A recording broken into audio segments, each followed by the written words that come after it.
ವಾಲ್ಮೀಕಿ ನಿಗಮದ ಬ್ರಹ್ಮಾಂಡ ಭ್ರಷ್ಟಾಚಾರ ವಿಚಾರಕ್ಕೆ ಸಂಬಂಧಪಟ್ಟಂತೆ ಅರೆಸ್ಟ್ ಆಗಿ ಜೈಲಲ್ಲಿರುವಂತ ಶಾಸಕ ನಾಗೇಂದ್ರ ಅವರಿಗೆ ಇವತ್ತು ಜಾಮೀನು ಸಿಗುತ್ತಾ ಇಲ್ವಾ ಅನ್ನೋದು ಕುತೂಹಲ.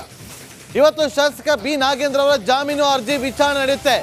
82ನೇ ಜನಪ್ರತಿನಿಧಿಗಳ ನ್ಯಾಯಾಲಯದಲ್ಲಿ ವಿಚಾರಣೆ ನಡೆಯಲಿದ್ದು ನಾಗೇಂದ್ರ ಪರ ಹಿರಿಯ ವಕೀಲ ಸಿ.ವಿ. ನಾಗೇಶ್ ಅವರು ವಾದವನ್ನ ಮಂಡನೆ ಮಾಡಲಿದ್ದಾರೆ. ಆಲ್ರೆಡಿ ಒಂದು ಬಾರಿ ವಾದವನ್ನ ಮಂಡಿಸಿರುವಂತ ಸಿ.ವಿ. ನಾಗೇಶ್ ಅವರು ಹಿರಿಯ ವಕೀಲರು ನೋಡಿ. ಇವತ್ತು ಸಿ.ವಿ. ನಾಗೇಶ್ ಅವರು ಬಿ ನಾಗೇಂದ್ರ ಪರವಾಗಿ ಕೂಡ ವಾದವನ್ನ ಮಂಡನೆ ಮಾಡ್ತಾರೆ. ಅದು ಜನಪ್ರತಿನಿಧಿಗಳ ನ್ಯಾಯಾಲಯದಲ್ಲಿ. ಮತ್ತೊಂದು ಕಡೆ ದರ್ಶನ್ ಪರವಾಗಿ ಕೂಡ ತಮ್ಮ ವಾದವನ್ನ ಮಂಡನೆ ಮಾಡಲಿದ್ದಾರೆ.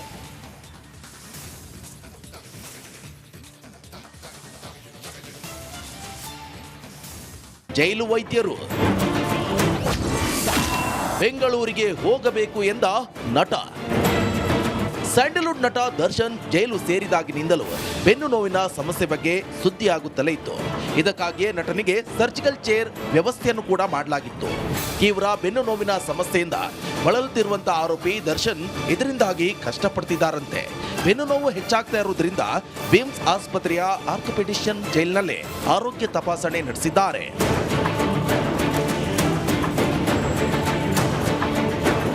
ಹೀಗಾಗಿ ದರ್ಶನ್ಗೆ MRI ಸ್ಕ್ಯಾನ್ ಮಾಡಿಸಲು ವೈದ್ಯರು ಸೂಚನೆಯನ್ನ ಕೊಟ್ಟಿದ್ದಾರೆ ಅಂತ ಹೇಳಲಾಗಿದೆ. ಆದರೆ ನಟ ದರ್ಶನ್ ಸ್ಕ್ಯಾನಿಂಗ್ ಮಾಡಿಸುವುದನ್ನ ನಿರಾಕರಿಸಿದ್ದಾರೆ ಎನ್ನಲಾಗಿದೆ. ನಾನು ಬೆಂಗಳೂರಿಗೆ ಹೋದ್ಮೇಲೆ ಸ್ಕ್ಯಾನ್ ಮಾಡಿಸ್ತೀನಿ ಅಂತ ಹೇಳಿದ್ರಂತೆ.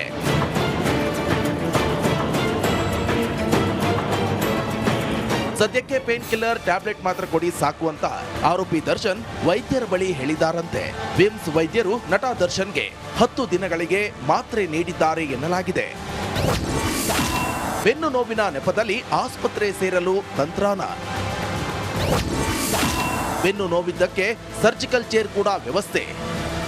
ಬೆಂಗಳೂರಿನ ಪರಪ್ಪನ ಅಗ್ರಹಾರದಲ್ಲಿದ್ದಾಗ ತಕ್ಕ ಮಟ್ಟಿಗೆ ಅಡ್ಜಸ್ಟ್ ಆಗಿದ್ದಂತಹ ದರ್ಶನ್ ಬಳ್ಳಾರಿ ಜೈಲಿನಲ್ಲಿ ಪ್ರತಿ ವಿಷಯಕ್ಕೂ ಕೂಡ ಪರದಾಡುವಂತಾಗಿದೆ. ಹೇಗಿದ್ರೂ ಕೂಡ ಕೊನೆಗೂ ನಟನಿಗೆ ಸರ್ಜಿಕಲ್ ಚೇರ್ ಭಾಗ್ಯ ಸಿಕ್ಕಿದೆ. ಬೆನ್ನು ನೋವು ಹಿನ್ನೆಲೆ ನಟನ ಮನವಿ ಹಾಗೂ ವೈದ್ಯರ ವರದಿಯನ್ನ ನೋಡಿ ಕೊನೆಗೂ ದಾಸನಿಗೆ ಸರ್ಜಿಕಲ್ ಚೇರ್ ನೀಡಲು ವ್ಯವಸ್ಥೆ ಮಾಡಲಾಗಿದೆ.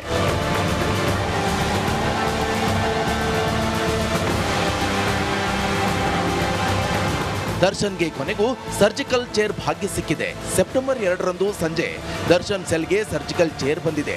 ಕೂಲಂಕುಷವಾಗಿ ಆರೋಗ್ಯ ತಪಾಸಣೆ ಹಾಗೂ ರಿಪೋರ್ಟ್ ಪರಿಶೀಲನೆ ಬಳಿಕ ದರ್ಶನ್ಗೆ ಚೇರ್ ಕೊಡಲು ಒಪ್ಪಿಗೆ ಕೊಡಲಾಗಿದೆ. ಇಷ್ಟಾದರೂ ದರ್ಶನ್ ತಮ್ಮ ಹಠ ಬಿಟ್ಟಿಲ್ವಂತೆ. ಹೀಗಾಗಿ ವೈದ್ಯರ ನೆಪವೊಡ್ಡಿ ಬೆಂಗಳೂರಿಗೆ ಶಿಫ್ಟ್ ಆಗಲು ಪ್ರಯತ್ನ ಪಡ್ತಿದ್ದಾರೆ ಎನ್ನಲಾಗಿದೆ. ರೇಣುಕಾರಾಧ್ಯ, ರಿಪಬ್ಲಿಕ್ ಕನ್ನಡ. ಮೊದಲ ಬಾರಿಗೆ ಜಾಮೀನು ಅರ್ಜಿಯನ್ನು ಸಲ್ಲಿಕೆ ಮಾಡಿದ್ದಾರೆ ದರ್ಶನ್ ಪರವಾಗಿ ಹಿರಿಯ ವಕೀಲ ಸಿ.ವಿ. ನಾಗೇಶ್ ವಾದವನ್ನ ಮಂಡಿಸುವಂತದ್ದು. ಆದ್ರೆ ಇವತ್ತೇ ಜಾಮೀನು ಆದೇಶ ಆಗೋದು ಸಾಧ್ಯತೆ ತೀರಾ ಕಡಿಮೆ ಇರ್ತಕ್ಕಂಥದ್ದು. ಯಾಕಂತಂದ್ರೆ ಸಿ.ವಿ. ನಾಗೇಶ್ ವಾದ ಮಾಡಿದಾದ ಬಳಿಕ ಏನು ಈಗಾಗಲೇ ಪವಿತ್ರ ಗೌಡ ಪರ ವಕೀಲ ಟಾಮಿ ಸಬಾಸ್ಟಿಯನ್ ವಾದ ಮುಗಿಸಿದ್ದಾರೆ. ಇದೆಲ್ಲದಕ್ಕೂ ಲಿಖಿತವಾಗಿ ಆಕ್ಷೇಪಣೆ ರೇಣುಕಾಸ್ವಾಮಿ ಕೊಲೆ ಪ್ರಕರಣದಲ್ಲಿ ಅರೆಸ್ಟ್ ಆಗಿ ಬಳ್ಳಾರಿ ಜೈಲಲ್ಲಿರುವಂತ A2 ಆರೋಪಿ ದರ್ಶನ್, ಪರಪ್ಪನ ಅಗ್ರಹಾರ ಕೇಂದ್ರ ಕಾರಾಗೃಹದಲ್ಲಿರುವಂಥ A1 ಆರೋಪಿ ಪವಿತ್ರ ಗೌಡ, ಈ ಇಬ್ಬರ ಜಾಮೀನು ಅರ್ಜಿ ಇವತ್ತು ನಡೆಯುತ್ತೆ. ಇಬ್ಬರಿಗೂ ಇವತ್ತು ಭವಿಷ್ಯ ನಿರ್ಧಾರ ಆಗುತ್ತೆ. ಬೇಲ್ ಭಾಗ್ಯ ಸಿಗುತ್ತಾ? ಶುಕ್ರವಾರ ಇವರಿಗೆ ಶುಭ ಶುಕ್ರವಾರ ಆಗುತ್ತಾ? ಕಾದ್ ನೋಡ್ಬೇಕು. ಬೇಲ್ಗಾಗಿ ದರ್ಶನ್ಗೆ ಪವಿತ್ರ ಗೌಡ ಉಲ್ಟಾ ಹೊಡೆದಿದ್ದಾರಂತೆ. ದರ್ಶನ್, ಪವಿತ್ರ, ರವಿಶಂಕರ್, ಲಕ್ಷ್ಮಣ್ ಬೇಲ್ ಅರ್ಜಿ ಇವತ್ತು ನಡೆಯುತ್ತೆ. 57ನೇ CCH ಕೋರ್ಟ್ನಲ್ಲಿ, ಅಂದರೆ ಸಿಟಿ ಸಿವಿಲ್ ಕೋರ್ಟ್ನಲ್ಲಿ ಇವತ್ತು CCH ಸಿಟಿ ಸಿವಿಲ್ ಕೋರ್ಟ್ ಹಾಲಲ್ಲಿ ಇವತ್ತು ಜಾಮೀನು ಅರ್ಜಿ ವಿಚಾರಣೆ ನಡೆಯುತ್ತೆ. ಡಿ ಗ್ಯಾಂಗ್ನ 4 ಈಗ ಆಲ್ರೆಡಿ 3 ಹೊರಗಡೆ ಬಂದಾಗಿದೆ. 15, 16, 17 ಆರೋಪಿ ನಂಬರ್ಗಳು 3 ಕೂಡ ಹೊರಗಡೆ ಬಂದಿರುವಂಥ ಹಿನ್ನೆಲೆಯಲ್ಲಿ ಇನ್ನುಳಿದಂಥ ಆರೋಪಿಗಳಲ್ಲಿ ವಿಶ್ವಾಸ ಹೆಚ್ಚಾಗಿದೆ. ನಮಗೂ ಕೂಡ ಸಿಗುತ್ತೆ ಅಂತೇಳಿ. ಆದರೆ ಚಾರ್ಜ್ ಶೀಟ್ನಲ್ಲಿ ಯಾರ ಪಾತ್ರ ಎಂಥದ್ದು ಅಂತೇಳಿ ಈಗ ಆಲ್ರೆಡಿ ಉಲ್ಲೇಖ ಮಾಡಲಾಗಿದೆ.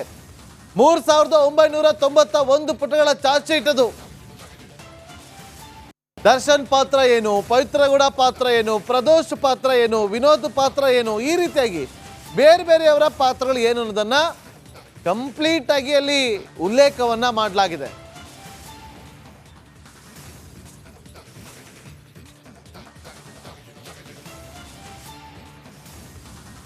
ನೋಡಿ, ಇವತ್ತು SPP ಪ್ರಸನ್ನ ಕುಮಾರ್ ಅವರು ವಾದವನ್ನ ಮಂಡಿಸಬೇಕಾಗುತ್ತೆ. ಈ ಎರಡೂ ವಾದಗಳು ಮುಕ್ತಾಯ ಆದ ಬಳಿಕ ಜಾಮೀನು ಆದೇಶವನ್ನ ನ್ಯಾಯಾಲಯ ಕಾಯ್ದಿರಿಸುವಂತದ್ದು. ಆದ್ರೆ ಇವತ್ತಿನ ವಿಶೇಷತೆ ಏನಂತಂದ್ರೆ ಇದುವರೆಗೂ ದರ್ಶನ್ ವಿಚಾರವಾಗಿ ಆತ ಚಾರ್ಜ್ ಶೀಟ್ ನಲ್ಲಿ ಉಲ್ಲೇಖ ಆದಂತ ವಿಚಾರಗಳಿರ್ಬೋದು, ಮತ್ತೆ ಅವ್ರ ವಿರುದ್ಧ ಇರ್ತಕ್ಕಂಥ ಸಾಕ್ಷ್ಯಗಳಿರ್ಬೋದು, ಇವುಗಳ ಬಗ್ಗೆ ಅಷ್ಟೇ ಚರ್ಚೆ ಆಗಿತ್ತು. ಹಾಗಾದ್ರೆ ದರ್ಶನ್ಗೆ ಜಾಮೀನು ಸಿಗ್ಬೇಕಾದ್ರೆ ಯಾವೆಲ್ಲ ಲೂಪ್ ಹೋಲ್ಸ್ ಇದಾವೆ ಈ ಒಂದು ತನಿಖೆಯಲ್ಲಿ ಅನ್ನೋದನ್ನ ಇವತ್ತು ಸಿ.ವಿ. ನಾಗೇಶ್ ಬಹಿರಂಗ ಪಡಿಸುವ ಸಾಧ್ಯತೆ ಇರತಕ್ಕಂಥದ್ದು. ಅಲ್ಲದೆ ಯಾವ ಗ್ರೌಂಡ್ಸ್ ಮೇಲೆ ದರ್ಶನ್ಗೆ ಜಾಮೀನನ್ನ ಸಿ.ವಿ. ನಾಗೇಶ್ ಅವರು ಇವತ್ತು ಕೇಳ್ತಾರೆ ಅನ್ನೋದು ಸಾಕಷ್ಟು ಕುತೂಹಲಕ್ಕೆ ಕಾರಣ ಆಗಿರ್ತಕ್ಕಂಥದ್ದು. ಜೊತೆಗೆ ದರ್ಶನ್ ಜಾಮೀನು ಅರ್ಜಿ ವಿಚಾರಣೆ ಜೊತೆಗೆ ಏನು ರವಿಶಂಕರ್, ಲಕ್ಷ್ಮಣ್ ಹಾಗೆ ಪವಿತ್ರ ಗೌಡ ಜಾಮೀನು ಅರ್ಜಿ ವಿಚಾರಣೆಯನ್ನು ನಡೆಯುವಂಥದ್ದು. ಈ ಒಂದು ಸಿ.ವಿ. ನಾಗೇಶ್ ವಾದವನ್ನ ಮುಕ್ತಾಯ ಮಾಡ್ತಾ ಇದ್ದಂಗೆ ಎಸ್.ಪಿ.ಪಿ. ಪ್ರಸನ್ನ ಕುಮಾರ್ ಈ 4 ಜನರಿಗೆ ಆಕ್ಷೇಪಣೆಗೆ ಸಂಬಂಧಿಸಿದಂತೆ ವಾದವನ್ನ ಶುರು ಮಾಡುವಂಥದ್ದು. ಈಗಾಗಲೇ ಅವರು ಲಿಖಿತ ರೂಪದಲ್ಲಿ ಆಕ್ಷೇಪಣೆಯನ್ನ ಸಲ್ಲಿಕೆ ಮಾಡಿದ್ದಾರೆ. ಹೀಗಾಗಿ ಸಿ.ವಿ. ನಾಗೇಶ್ ವಾದದ ಸುತ್ತ ಎಲ್ಲರ ಗಮನ ಇರತಕ್ಕಂಥದ್ದು. ಯಾಕಂತಂದ್ರೆ ಈ ಒಂದು ಘಟನೆಯಾದ ಇಷ್ಟು ದಿನಗಳಲ್ಲಿ ದರ್ಶನ್ಗೆ ಜಾಮೀನು ಸಿಗೋ ಅಥವಾ ಏನು ಈ ಶಿಕ್ಷೆಯಿಂದ ಪಾರಾಗುವ ಸಾಧ್ಯತೆಗಳ ಬಗ್ಗೆ ನ್ಯಾಯಾಲಯದ ಮುಂದೆ ಇದುವರೆಗೂ ಯಾವುದೇ ವಿಚಾರಗಳ ಪ್ರಸ್ತಾಪ ಆಗಿರಲಿಲ್ಲ. ಆದ್ರೆ ಇದೇ ಮೊದಲ ಬಾರಿಗೆ ಇವತ್ತು ಸಿ.ವಿ. ನಾಗೇಶ್ ಆ ಕಾರ್ಯವನ್ನ ಮಾಡುವಂಥದ್ದು. Nagendra. Okay, thank you Nagaraj ನಿಮ್ಮೆಲ್ಲ ಮಾಹಿತಿಗಾಗಿ. ತಿಂಗಳಿಂದನೇ ಜಾರಿಯಾಗುತ್ತೆ. ಅದರಲ್ಲೂ ಪ್ರಮುಖವಾಗಿ ಈ ಒಂದು ಮೆಟ್ರೋ ಪ್ರಯಾಣಿಕರಿಗೆ ಶಾಕಿಂಗ್ ಅಂತ ಹೇಳ್ಬೋದು. ಪೆಟ್ರೋಲ್ ಡೀಸೆಲ್ ರೇಟ್ ಹೆಚ್ಚಾಗಿದೆ, ಟ್ರಾಫಿಕ್ ಕೂಡ ಇದೆ. ಮೆಟ್ರೋದಲ್ಲಿ ಆರಾಮಾಗಿ ಹೋಗಿ ಬರ್ಬೋದು. 10 ರೂಪಾಯಿಂದ ಒಂದು ಶಾಪಿಂದ ಶುರು ಆದರೆ ಪರವಾಗಿಲ್ಲ ಹೋಗಿ ಬರ್ಬೋದು ಅನ್ನೋರಿಗೆ ಈಗ ಮತ್ತೆ ಟಿಕೆಟ್ ದರ ಏರಿಕೆಯ ಶಾಕ್ ಎದುರಿಸಲು ಮುಂದಿನ ತಿಂಗಳಿಂದನೇ ಸಜ್ಜಾಗಬೇಕಾಗಿದೆ. Nagendra Babu. Okay, thank you Savitha ನಿಮ್ಮೆಲ್ಲ ಮಾಹಿತಿಗಾಗಿ. ಮೆಟ್ರೋ ಪ್ರಯಾಣಿಕರಿಗೆ ಒಂದು ಶಾಕಿಂಗ್ ವಿಚಾರ. ಇನ್ನು ಮುಂದೆ ಟಿಕೆಟನ್ನು ಖರೀದಿ ಮಾಡಬೇಕಾದ್ರೆ ಇಷ್ಟು ದಿನ ಇಟ್ಕೊಂಡು ಹೋಗ್ತಾ ಇದ್ರಲ್ಲ 10-20, ಹಾಗಲ್ಲ, ಇನ್ನು ಮುಂದೆ ಜಾಸ್ತಿ ಇಟ್ಕೊಂಡು ಹೋಗ್ಬೇಕಾಗತ್ತೆ. ಯಾಕೆ ಅಂದರೆ ಮೆಟ್ರೋ ಟಿಕೆಟ್ ದರ ಏರಿಕೆ ಆಗುತ್ತೆ, ಅದು ಅತಿ ಶೀಘ್ರದಲ್ಲೇ. 7 ವರ್ಷದ ಬಳಿಕ ಟಿಕೆಟ್ ದರ ಏರಿಕೆ ಮಾಡೋದಕ್ಕೆ BMRCL ನಿರ್ಧಾರವನ್ನು ಮಾಡಿದೆ. 15% ಟಿಕೆಟ್ ದರ ಹೆಚ್ಚಳ. ಈಗ ಮುಂದಿನ ತಿಂಗಳಿಂದಲೇ ಅದು ಹೊಸ ದರ ನಿಗದಿ ಆಗುವಂತ ಸಾಧ್ಯತೆ ಇದೆ. ಅದು ಜಾರಿ ಕೂಡ ಬರುತ್ತೆ. ಶೀಘ್ರದಲ್ಲೇ ಮೆಟ್ರೋ ಟಿಕೆಟ್ ದರ ಏರಿಕೆ ಆಗುತ್ತೆ. ಜನರಿಗೆ ಒಂದಲ್ಲ ಒಂದು ರೀತಿಯಲ್ಲಿ ಬಿಸಿ ತಟ್ತಾನೆ ಇದೆ, ಒಂದಲ್ಲ ಒಂದು ರೀತಿಯಲ್ಲಿ.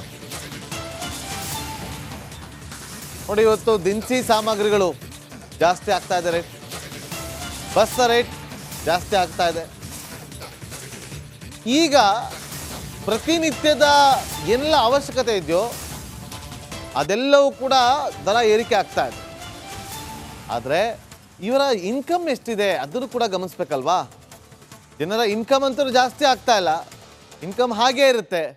ಆದರೆ ಟಿಕೆಟ್ ದರಗಳು, ದಿನಸಿ ಸಾಮಗ್ರಿಗಳ ದರಗಳು ಮಾತ್ರ ಏರಿಕೆ ಆಗ್ತಾನೇ ಇದೆ ಅನ್ನೋದು ವಿಚಾರ. ಈಗ ಹಾಗಾಗಿ ಮೆಟ್ರೋ ಪ್ರಯಾಣಿಕರಿಗೆ ಈಗ ಇದೊಂದು ರೀತಿಯಲ್ಲಿ ಶಾಕಿಂಗ್ ವಿಚಾರ ಅಂದರೂ ಕೂಡ ತಪ್ಪಾಗೋದಿಲ್ಲ. 7 ವರ್ಷದ ಬಳಿಕ ಮತ್ತಷ್ಟು ಮಾಹಿತಿಯನ್ನು ಕೊಡೋದಕ್ಕೆ ನಮ್ಮ ಮೆಟ್ರೋ ಪ್ರತಿನಿಧಿ ಸವಿತಾ ಈಗ ನೇರ ಸಂಪರ್ಕದಲ್ಲಿ ಜಾಯ್ನ್ ಆಗಿದ್ದಾರೆ. ಸವಿತಾ, ಯಾಕೆ 7 ವರ್ಷದ ಬಳಿಕ ಈಗ ದರದಲ್ಲಿ ಏರಿಕೆಯನ್ನು ಮಾಡೋದಕ್ಕೆ ನಿರ್ಧಾರವನ್ನು ತೆಗೆದುಕೊಳ್ತಾ ಇರೋದು? ಯಾಕೆ ಈ ಚಿಂತನೆ ಈಗ ಅಂತ?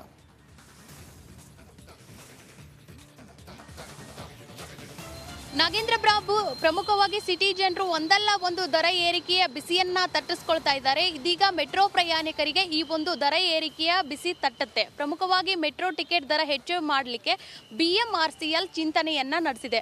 ಅಂದರೆ ಸಾರ್ವಜನಿಕರ ಅಭಿಪ್ರಾಯವನ್ನ ಕಲೆ ಹಾಕ್ತಾ ಇದೆ. ಒಂದು ಕಮಿಟಿ ರಚನೆ ಮಾಡಿ ನಾವು ಹೆಚ್ಚು ಮಾಡಿದರೆ ಎಷ್ಟು ಮಾಡಬಹುದು ಅನ್ನೋದು. ಪ್ರಮುಖವಾಗಿ ಹೆಚ್ಚು ಮಾಡಿದರೆ 15ರಿಂದ 20% ಒಂದು ಟಿಕೆಟ್ ದರ ಹೆಚ್ಚಾಗುತ್ತೆ. ಈಗಾಗಲೇ ಮೆಟ್ರೋ ಟಿಕೆಟ್ ಯಾವ ರೀತಿ ಶುರು ಆಗುತ್ತೆ ಅಂದರೆ 10 ರೂಪಾಯಿಂದ 60 ರೂಪಾಯಿಗೆ ಕೊನೆಗೊಳ್ಳುತ್ತೆ. ಇದು ಇನ್ನೂ ಜಾಸ್ತಿ ಆಗುವಂತಹ ಸಾಧ್ಯತೆ ಇದೆ. ನೀವು ಕೇಳ್ದಂಗೆ ಯಾಕೆ ಹೆಚ್ಚು ಮಾಡ್ತಾರೆ ಅಂದರೆ, ಒಂದು ಇಲಾಖೆ ಆಯಿತು, ಸಾರಿಗೆ ಇಲಾಖೆ ತನ್ನ ಖರ್ಚು ವೆಚ್ಚಗಳನ್ನು ಸರಿದೂಗಿಸುವಂತೆ ಆ ನಿಟ್ಟಿನಲ್ಲಿ ಒಂದು ದರ ಏರಿಕೆಯನ್ನು ಮಾಡ್ತಾರೆ. ಈ ರೀತಿ ಅಂದರೆ ಸಾರ್ವಜನಿಕರಿಂದ ಅಥವಾ ಪ್ರಯಾಣಿಕರಿಂದ ಒಂದಿಷ್ಟು ಟಿಕೆಟ್ ದರ ಹೆಚ್ಚು ಮಾಡಿ ಆ ಹಣವನ್ನು ಅಲ್ಲಿ ಪಡೀತಾರೆ. ಪ್ರಮುಖವಾಗಿ BMRCL ಅಲ್ಲಿ 2017ರಲ್ಲಿ ಒಂದು ಟಿಕೆಟ್ ದರ ಹೆಚ್ಚಾಗಿರುತ್ತೆ. ಸರಿಸುಮಾರು 7 ವರ್ಷಗಳ ಬಳಿಕ ಮತ್ತೆ BMRCL ಟಿಕೆಟ್ ದರ ಹೆಚ್ಚು ಮಾಡಲಿಕ್ಕೆ ಪ್ಲ್ಯಾನ್ ಮಾಡಿದೆ. ಈಗ ಹೆಚ್ಚಾದರೆ ಅಂದರೆ ಪ್ರಮುಖವಾಗಿ 15ರಿಂದ 20% ಟಿಕೆಟ್ ದರ ಹೆಚ್ಚು ಮಾಡಲಿಕ್ಕೆ ಪ್ಲ್ಯಾನ್ ಮಾಡಿದೆ. ಇದು ಮುಂದಿನ ತಿಂಗಳಿಂದನೇ ಜಾರಿಯಾಗುತ್ತೆ. ಅದರಲ್ಲೂ ಪ್ರಮುಖವಾಗಿ ಈ ಒಂದು ಮೆಟ್ರೋ ಪ್ರಯಾಣಿಕರಿಗೆ ಶಾಕಿಂಗ್ ಅಂತ ಹೇಳ್ಬೋದು. ಪೆಟ್ರೋಲ್ ಡೀಸೆಲ್ ರೇಟ್ ಹೆಚ್ಚಾಗಿದೆ, ಟ್ರಾಫಿಕ್ ಕೂಡ ಇದೆ. ಮೆಟ್ರೋದಲ್ಲಿ ಆರಾಮಾಗಿ ಹೋಗಿ ಬರ್ಬೋದು. 10 ರೂಪಾಯಿಂದ ಒಂದು ಶಾಪಿಂದ ಶುರುವಾದರೆ ಪರವಾಗಿಲ್ಲ ಹೋಗಿ ಬರ್ಬೋದು ಅನ್ನೋರಿಗೆ ಈಗ ಮತ್ತೆ ಟಿಕೆಟ್ ದರ ಏರಿಕೆಯ ಶಾಕ್ ಎದುರಿಸಲು ಮುಂದಿನ ತಿಂಗಳಿಂದನೇ ಸಜ್ಜಾಗಬೇಕಾಗಿದೆ Nagendra Babu. Okay, thank you Savitha ನಿಮ್ಮೆಲ್ಲ ಮಾಹಿತಿಗಾಗಿ.